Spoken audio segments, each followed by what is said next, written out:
Di nuovo un buongiorno a tutti voi da Telefriuli, ben trovate a questa nuova edizione del nostro telegiornale. È stata arrestata all'alba di oggi in provincia di Udine dalla squadra mobile della questura del capoluogo friulano una delle 17 persone destinatarie dell'ordinanza di custodia cautelare in carcere eseguite dalla polizia di Reggio Calabria e Gioia Tauro nell'ambito dell'operazione Joyce Seaside contro il narcotraffico. Il soggetto si trovava da qualche giorno in provincia di Udine per motivi di lavoro. Le accuse nei confronti dei 17 arrestati sono a vario titolo di associazione a delinquere finalizzata al narcotraffico internazionale di stupefacenti, concorso in detenzione, vendita e cessione di sostanze stupefacenti anche in ingente quantitativo del tipo cocaina, hashish, cannabis sativa, anche concorso in detenzione di armi e munizioni, danneggiamento ed estorsione. L'ordinanza è stata emessa dal GIP su richiesta della Direzione Distrettuale Antimafia di Reggio Calabria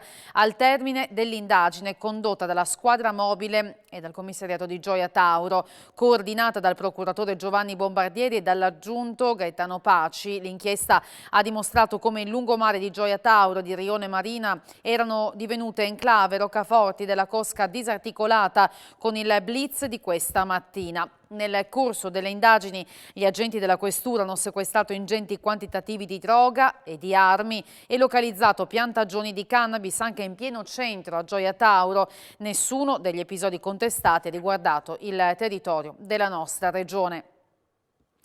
Rapine ed aggressioni a coetanei. È stata fermata a Udine una baby gang, 4 le misure cautelari emesse dal GIP del Tribunale per i minori nei confronti di under 18 detenuti responsabili di rapine aggravate, tentate rapine, atti persecutori e lesioni personali in più occasioni nei confronti di altri coetanei nel capoluogo udinese.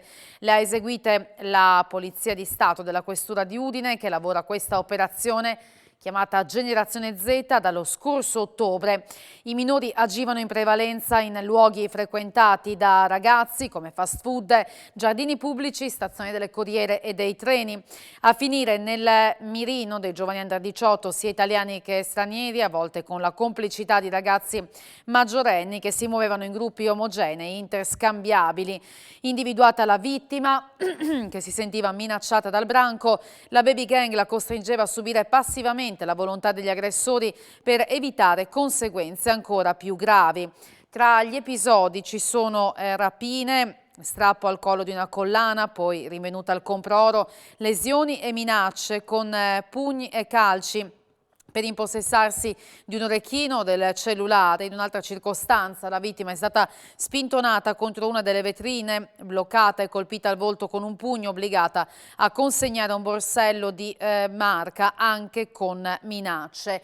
In fase di esecuzione 2 misure custodiali in istituti penali minorili nei confronti di 2 ragazzi di 15 e 16 anni, altri 2 di 15 e 17 saranno convocati invece presso comunità per minori fuori regione.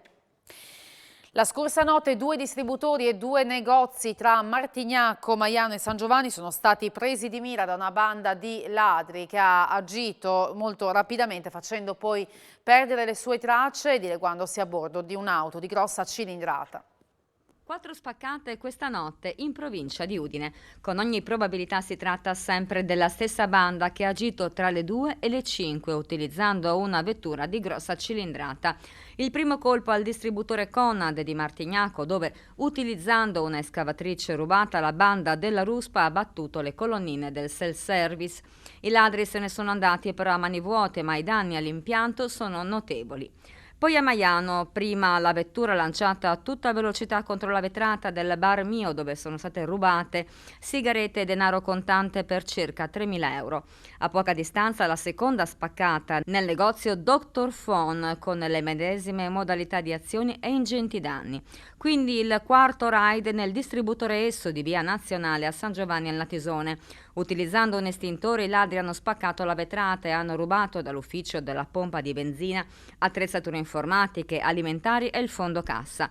Sul posto sono intervenuti e indagano i carabinieri della compagnia di Udine. Per il colpo di San Giovanni al Natisone invece i militari dell'Arma della stazione di Aquileia. I ladri sono in fuga e si sarebbero diretti nel Friuli occidentale. Incidente tra Rodeano e San Daniele all'incrocio per Villanova con un uomo che ha perso il controllo del mezzo pesante in via Carnia. L'incidente si è verificato poco prima delle 10:30 di oggi. Il mezzo si è ribaltato su un fianco a bordo strada perdendo in parte il carico finito in un campo.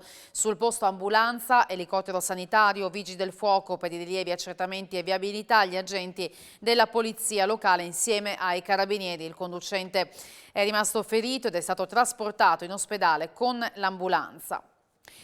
Ieri nella prima giornata per le prenotazioni del vaccino per le persone fragili della fascia 75-79 anni sono state 28.600 le persone che si sono assicurate l'appuntamento con l'inoculazione, la metà di queste per il siero AstraZeneca, un ottimo segnale secondo il vice governatore Riccardi, che stamattina ha anche aggiornato il dato sull'RT del Friuli Venezia Giulia che scende sotto 1,25. È un risultato importante se consideriamo che oltre la metà è anche per prenotazione AstraZeneca, quindi vuol dire che la preoccupazione all'utilizzo di quel vaccino è venuta meno. Noi lavoriamo a migliaia di vaccini al giorno, diciamo che il nostro obiettivo è quello di riuscire a raggiungere quel tetto di 10.000 che è sostanzialmente il 2% del valore dei 500.000 che vengono considerati l'obiettivo che il governo ha in prospettiva, il numero di vaccini da somministrare in una giornata. Quindi noi stiamo viaggiando in linea sostanzialmente con le dosi disponibili, abbiamo accelerato molto per quanto riguarda la costituzione dei centri massivi di vaccinazione. Sabato apriremo la Tisana, stiamo lavorando per aprire anche Gemona, lunedì sarà aperto Pordenone, poi stiamo individuando delle soluzioni per San Vito Tagliamento e Sacile. È vero, secondo anche i vostri dati, che in Friuli Venezia Giulia il picco è stato raggiunto? Guardi, nell'ultima settimana abbiamo avuto un aumento del 2%, nelle 3 settimane precedenti avevamo 37, 38 e 57 d'aumento. Quindi è chiaro che il valore si è ampiamente ridotto. Oggi noi registriamo con un rapporto che è arrivato stanotte la riduzione dell'RT all'1,23, che è sotto la soglia dell'1,25, anche se manteniamo un rapporto su 100.000 persone oltre il 250, quindi quello è un valore alto. E noi non teniamo conto del valore del tampone che facciamo. Se noi andiamo a considerare il numero di casi positivi sui tamponi che facciamo, la nostra è una regione che sta di sotto della media italiana, quindi anche qui bisognerebbe fare un po' d'ordine. Oggi è il secondo Dante D, la giornata istituita nel 2020 dedicata al sommo poeta nell'anno in cui ricorrono, scusate, i 700 anni dalla sua morte. Per l'occasione in tutta Italia sono state organizzate migliaia di iniziative ed è ricco anche il calendario delle proposte attivate in Friuli Venezia Giulia. Un segnale di ripartenza e speranza per il settore cultura, ha spiegato il Presidente della Regione Massimiliano Fedriga, settore tra i più colpiti dalle restrizioni imposte dalla pandemia. È appena il secondo anno del Dante D e sono già tantissime le iniziative in tutta Italia e online per celebrare Dante, ha sottolineato il Ministro della Cultura Dario Franceschini. In un momento difficile come questo è bello che attorno a Dante vi sia una grande vitalità e coesione della comunità nazionale ed esordisce oggi con la conferenza di Don Alessio Gereti il progetto della Fondazione De Claricini Dorn Parker dedicato ai 700 anni dalla morte di Dante Alighieri. L'incontro dal titolo Dante, l'esperienza feroce e il sentimento acuto del nostro destino con Don Gereti si svolgerà alle 17 e sarà trasmesso sulle pagine Facebook della Fondazione De Claricini e dello stesso Don Gereti ad anticiparci i temi che poi svilupperà questo pomeriggio. 25 marzo 1300, secondo gli studiosi di Dante, è il giorno in cui inizia l'avventura che poi verrà raccontata dal sommo poeta nella Divina Commedia. Siamo qui 700 anni dopo la morte di questo grande genio, fondamentale per la storia, la cultura, la lingua di tutti noi italiani. Siamo qui per accorgerci non soltanto della grandezza geniale di Dante, ma della sua attualità. È stata un'esperienza tanto politicamente quanto esistenzialmente intensa e tribolata, ma necessaria per giungere a quel chiarimento di fondo sul senso della vita che poi l'Alighieri riesce a trasmetterci. Dante sceglie la via dell'arte, della poesia, del pensiero e della teologia precisamente perché sa che quando l'uomo dimentica i grandi ideali e i grandi valori, quando dimentica Dio e il senso della vita, allora è più facilmente preda di ogni genere di bassezza e qualunque buon proposito fa assai presto naufragio. E nel mezzo del cammin della sua vita si ritrovò in una selva oscura.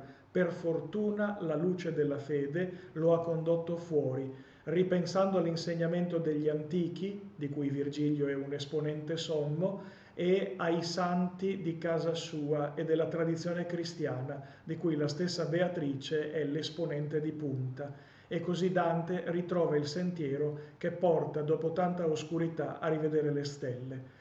Anche noi, nel nostro tempo, ci imbattiamo in fondo nelle stesse difficoltà che Dante ha sperimentato. Anche noi tentati di delusione o rassegnazione, o forse dispersi in qualche smarrimento dell'anima. A Marano, durante i lavori di ristrutturazione del Palazzo dei Provveditori, sono emerse alcune antiche mura e si tratta con ogni probabilità dei basamenti in pietra delle vecchie case di Marano e adesso con la sovrintendenza il Comune cercherà di valorizzare queste memorie della storia della cittadina. È uno dei palazzi più antichi e prestigiosi di Marano Lagunare, quello dei Provveditori che si affaccia sulla piazza principale della cittadina lagunare. Nei giorni scorsi, a seguito di alcuni sondaggi archeologici eseguiti di concerto con la soprintendenza, nella parte interna sono emerse vecchie mura. Probabilmente, spiega il sindaco Mauro Popesso, è ciò che resta di vecchie abitazioni della fortezza. Abbiamo subito attivato un tavolo di confronto con la soprintendenza per cercare di capire come valorizzare queste nuove emergenze storiche.